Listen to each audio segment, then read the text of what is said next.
الحمدللہ والصلاة والسلام علی رسول اللہ وعلی آلہ واصحابہ ومن والا اما بعد اللہم صلی وسلم علی سیدنا ونبینا محمد وعلی آلہ واصحابہ اجمعین۔ ہم بات کر رہے ہیں 10 ہجری میں نبی عالم صلی اللہ تعالیٰ علیہ وسلم کے مبارک سفر حج کی۔ نبی پاک صلی اللہ علیہ وسلم نے طواف زیارت فرمایا، اور طواف زیارت سے جب آپ واپسی منی تشریف لائے تو اس وقت سورت نازل ہوئی، یا تو ظہر کی نماز آپ نے بیت اللہ میں ہی ادا کی اور یا آپ نے آ کر منی میں ادا کی، روایات دونوں طرح کی ہیں۔ وہیں پر سورت اذا جاء نصر اللہ یعنی سورہ نصر نازل ہوئی، جس میں آپ صلی اللہ علیہ وسلم کو ایک قسم کا یہ بات پتہ چل چکی تھی کہ اب جانے کا وقت قریب ہے۔ تو آپ صلی اللہ علیہ وسلم نے پھر وہاں سے آپ شیطان کو کنکریاں مارنے کے لیے تشریف لے گئے۔ آپ نے پہلے شیطان کو کنکریاں ماری، آپ نے دعا فرمائی، پھر دوسرے کو کنکریاں ماری، آپ نے دعا فرمائی، تیسرے کو ماری، آپ نے دعا نہیں فرمائی، کیونکہ وہاں پر بھی پھر رش بڑھ چکا تھا۔ پھر نبی دو عالم صلی اللہ علیہ وسلم نے اس دن پھر ایک خطبہ ارشاد فرمایا۔ اس خطبے میں بھی کچھ اس طرح کی باتیں ہی تھی جو حقوق العباد اور ان سب چیزوں پہ آپ نبی علیہ الصلاۃ والسلام نصیحتیں فرما رہے۔ لیکن آج کے خطبے میں آپ صلی اللہ علیہ وسلم بڑے پرجوش طریقے سے خطاب فرمایا، آپ نے پورے جوش سے۔ روایات میں آتا ہے کہ پہلے جب 2 خطبے آپ نے ارشاد فرمائے تو اس میں مکبر طے تھے، یعنی کچھ فاصلے پر مکبر طے تھے کہ نبی پاک علیہ نبی علیہ الصلوۃ والسلام کوئی بات ارشاد فرماتے تو صحابی اس بات کو آگے فرماتے کہ نبی پاک یہ فرما رہے ہیں، پھر جو آگے سنتے وہ آگے فرماتے، اس طرح پورے مجمع تک بات پہنچی۔ لیکن اس دن جب آپ صلی اللہ علیہ وسلم نے خطبہ ارشاد فرمایا 11 ذی الحج کو، آخری صحابی تک نبی دو عالم صلی اللہ علیہ وسلم کی آواز برابر پہنچ رہی تھی، برابر پہنچ رہی تھی۔ اور آج کے دن یہ مجمع کتنا ہے؟ تقریباً 1,40,000 لوگوں کا مجمع ہے۔ یہ نبی دو عالم صلی اللہ تعالیٰ علیہ وسلم کا مبارک معجزہ تھا، اور آپ صلی اللہ علیہ وسلم کا ایسا جوش خطابت تھا، وہ آپ کے جذبات، آپ کی روحانیت، آپ کے اثرات الفاظ کے ذریعہ سے جو صحابہ کے اندر منتقل ہوئے۔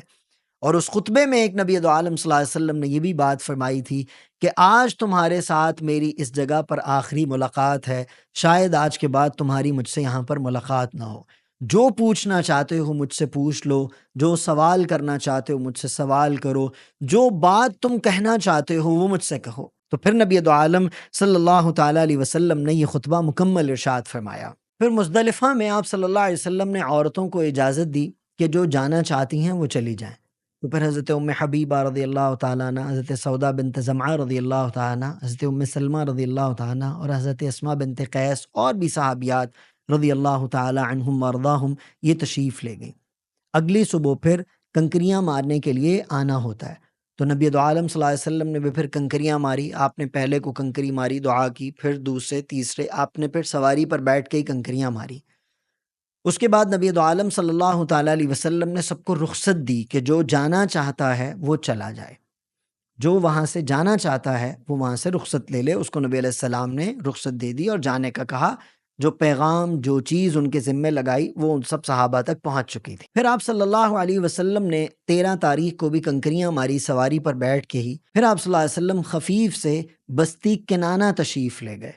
وہاں پر سیدہ عائشہ صدیقہ رضی اللہ تعالیٰ عنہ، چونکہ ان کا عمرہ پہلے رہ گیا تھا، تو انہوں نے عرض کی یا رسول اللہ صلی اللہ علیہ وسلم مجھے عمرہ کرنا ہے۔ آپ نے فرمایا کہ عائشہ تم نے حج کر تو لیا ہے، لیکن حضرت عائشہ رضی اللہ تعالیٰ نے عرض کی کہ یا رسول اللہ صلی اللہ علیہ وسلم باقی سب نے عمرہ کیا ہے، حج بھی کیا ہے، میں نے عمرہ نہیں کیا تو مجھے عمرہ ادا کرنا ہے۔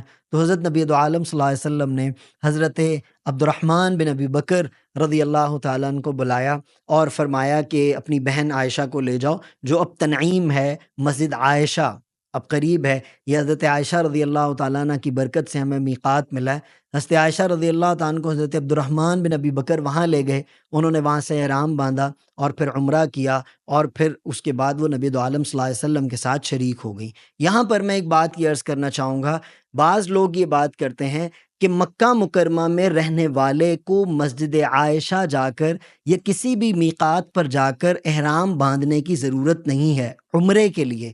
میں عمرے کے لیے بات کر رہا ہوں، عمرے کے لیے بات کر رہا ہوں کہ عمرے کے لیے وہاں جا کر احرام باندھنا ضروری نہیں ہے، بلکہ اہل مکہ کا گھر ہی میقات ہے۔ ایسا نہیں ہے، اہل مکہ بھی میقات پر جاتے ہیں عمرے کے لیے، وہاں احرام باندھ کر پھر وہ مکہ میں عمرہ کرنے کے لیے بیت اللہ میں تشریف لاتے ہیں۔ تو لہٰذا ایک یہ مسئلہ، یہ بھی بات سمجھ لیجئے۔ اس کے بعد آپ علیہ نبی علیہ الصلوۃ والسلام پھر تہجد میں تشریف لے کر گئے بیت اللہ، اور آپ نے طواف وداع کیا، یعنی جو الوداعی طواف ہوتا ہے، آپ صلی اللہ علیہ وسلم نے وہ طواف کیا۔ پھر اس کے بعد صحابیات نے بھی چونکہ طواف کرنا تھا، تو نبی دو عالم صلی اللہ علیہ وسلم نے فرمایا کہ اگر تم طواف کرنا چاہتی ہو تو پھر تم جب نماز ہو رہی ہو تو تم اس وقت آ کے طواف کر لینا۔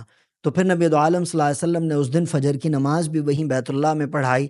تو حضرت ام سلمہ رضی اللہ تعالیٰ عنہ فرماتی ہیں کہ میں اس وقت طواف میں تھی، تو آپ صلی اللہ علیہ وسلم نے اس دن سورہ طور کی تلاوت کی۔ بسم اللہ الرحمن الرحیم والطور وکتاب مسطور فی رق منشور والبیت المعمور، یہ تلاوت فرمائی آپ نے سورت، اور آپ کی آواز میں اتنا جوش تھا کہ آخری نمازی تک، آخری صف میں کھڑے تک کو آپ کی آواز سنائی دے رہی تھی۔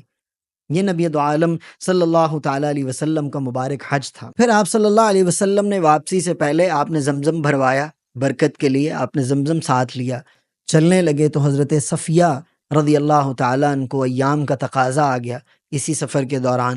پھر آپ صلی اللہ علیہ وسلم نے ذوالحلیفہ کے مقام پر 22 ذی الحج کو قیام فرمایا، اور پھر اس کے بعد مدینہ طیبہ آپ تشریف لے گئے۔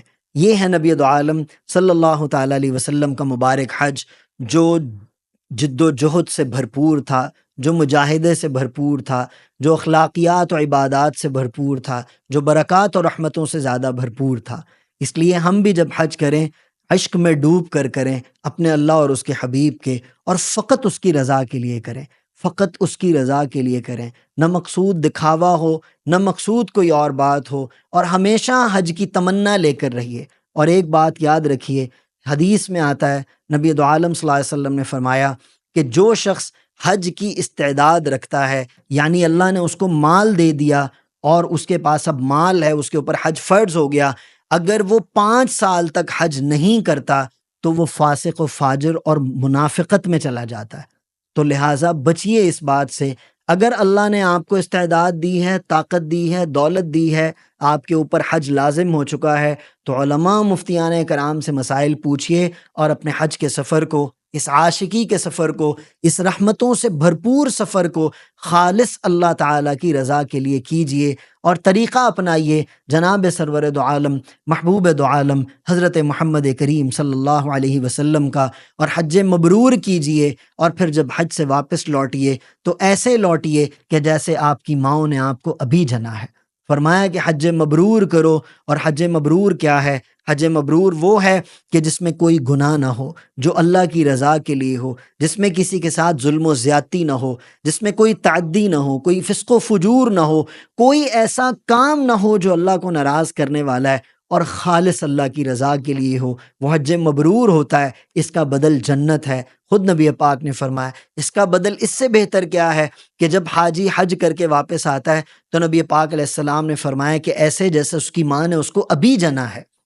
تو لہٰذا کوشش کیجئے، عاشقی کا سفر کرنا ہے، دعا بھی مانگیے، کوشش بھی کیجئے۔ اللہ تعالیٰ سے دعا ہے اللہ پاک ہم سب کو بار بار با ادب بیت اللہ، روضہ رسول اللہ کی حاضریاں نصیب فرمائے۔